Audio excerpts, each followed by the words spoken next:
Hello friends, मैं doctor शेरी Khanna, doctor Khanna path care से आज एक बहुत सिंपल से टॉपिक पे डिस्कशन करेंगे।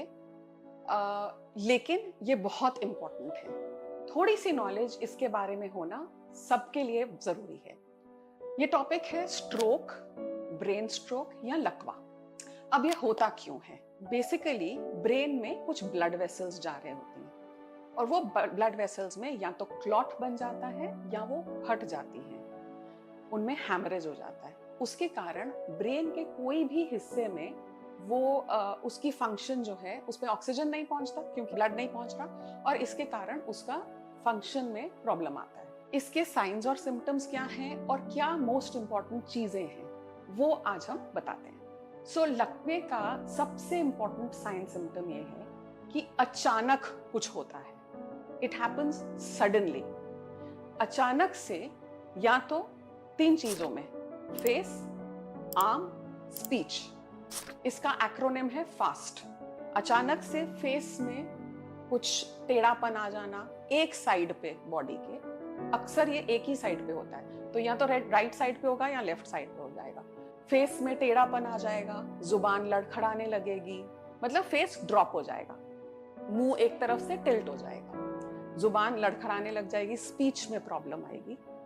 हाथ में से अचानक कमजोरी फील होएगी, कुछ गिलास पकड़ा होगा तो वो गिलास गिर जाएगा, पकड़ने की कोशिश करेंगे, पकड़ा नहीं जाएगा। सेंसेशन लॉस हो जाता है, मतलब एकदम से झंझनाहट होती है या कुछ फील होता है जैसे कुछ है ही नहीं, हाथ पैर सब खराब हो गए। दूसरा आर्म्स हो गया, फेस हो गया, और तीसरा स्पीच, बोलने में प्रॉब्लम आती है, स्लर्ड स्पीच बोलते हैं हम जिसको। देखने में प्रॉब्लम आती है, ठीक से दिखता नहीं है, और ये सब चीजें अचानक होती हैं।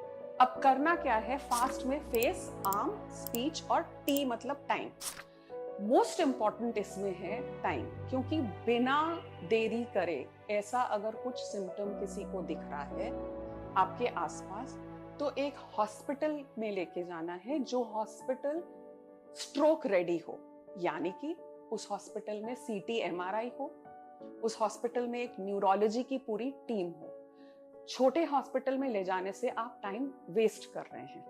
आप उस प्रेशियस गोल्डन आवर जिसको बोलते हैं, जो कि अब कहा जाता है कि पहले 4 घंटे हैं, अब ये गोल्डन आवर क्या होता है? गोल्डन आवर मतलब अगर आप पहले 1 घंटे में पेशेंट को डॉक्टर के पास ले गए और स्ट्रोक रेडी हॉस्पिटल में ले गए, तो उसको एक ऐसे टाइप की दवाई दी जा सकती है जिसको हम टीपीए बोलते हैं, जिससे वो क्लॉट या जो ब्लॉकेज है वो पिघाल दी जाती है या निकाल दी जाती है।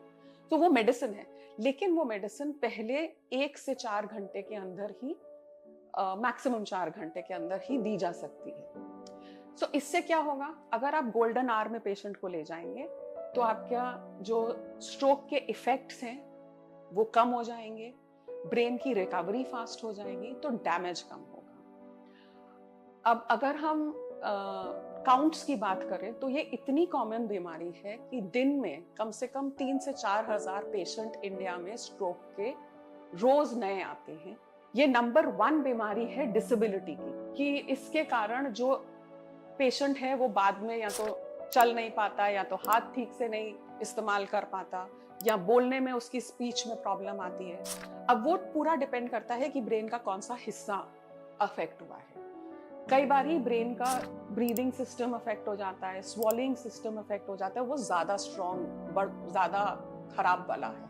तो डिसेबिलिटी का ये मोस्ट इंपॉर्टेंट रीजन है इंडिया में। इसका हम कर क्या सकते हैं? हम बच कैसे सकते हैं इससे? अब इसके मेन मोस्ट इंपॉर्टेंट कारण है कि आपका ब्लड प्रेशर अनकंट्रोल्ड होता है। मोस्ट कॉमन कॉज, आप ब्लड प्रेशर अगर डायग्नोज हुआ है आपको और आप दवाई ठीक से नहीं ले रहे हैं, डॉक्टर की जो दवाई है वो छोड़ दी है, मॉनिटर नहीं कर रहे हैं, आपको हर थोड़े दिन के बाद अपना ब्लड प्रेशर मॉनिटर करना चाहिए रेगुलरली। थोड़े थोड़े दिन पे जो डॉक्टर दवाई देते हैं वो खानी चाहिए, वरना ये सडनली आपके जो है ब्रेन हैमरेज होकर स्ट्रोक होता है। दूसरा, आप अपना एक्टिव लाइफस्टाइल रखिए। 30 minutes of moderate exercise daily is very important. आपकी कोई भी एज हो, आप बच्चे हो, अडल्ट हो, ओल्ड एज हो, अपने लेवल से, अपने स्टैमिना के हिसाब से एक्सरसाइज डिसाइड करिए, लेकिन एक्सरसाइज बहुत जरूरी है। एक हेल्दी लाइफस्टाइल मेंटेन करना, जहाँ पे एक आज की डेट में किसी को बताने की जरूरत नहीं है कि क्या अच्छा खाना है क्या बुरा खाना है, इतनी इंफॉर्मेशन है कि पता हर एक किसी को है।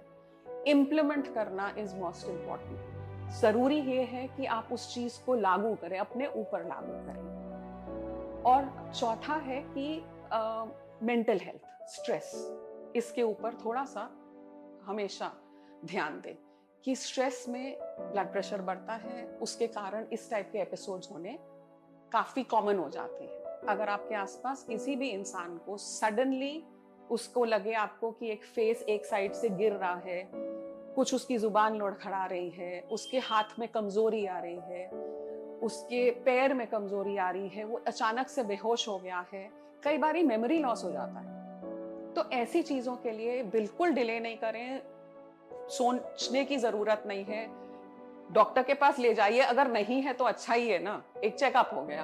और अगर है तो कम से कम पहले घंटे में सही हॉस्पिटल में पहुंचाएंगे। सो आप उसकी जान भी बचा सकते हैं, आप उसकी डिसेबिलिटी भी कम कर सकते हैं, ताकि वो आगे चल के फिजियोथेरेपी के बाद बिल्कुल नॉर्मल लाइफ जी सकता है। Thank you so much for watching the video. And अगर और भी कोई क्वेश्चंस हो, क्वेरीज हो, कमेंट्स हो तो कमेंट बॉक्स में दीजिए, हम जरूर रिप्लाई करेंगे।